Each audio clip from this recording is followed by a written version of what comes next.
গৌরাঙ্গদা সেই যে 1947 সালে গান্ধীজির পাশে দাঁড়িয়ে যে গানটা গেয়েছিলেন, কই ওটা ধরো তো দেখি। আমরা সবাই শুনতে যাচ্ছি, কই তুমি একটু শোনাও। হ্যাঁ শোনাবো তো, এই গানটার জন্যে তো। আরে আমার টেগলো দাদু ওই ছবি টাকায় সব উঠে, না তুললে থেকে এই টাকার উঠতু টাকায় হতো না। ধরো দেখি, ধরো। হ্যাঁ শুনবি? ঠিক আছে, রেডি রেডি তো? ঠিক আছে।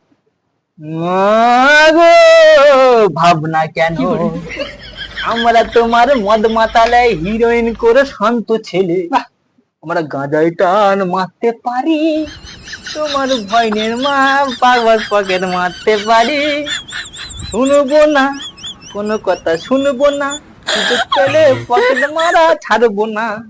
ঠিক আছে, শেষ। আমার এই চার করি তো একদম দেশ স্বাধীন করে ফেলি জানি।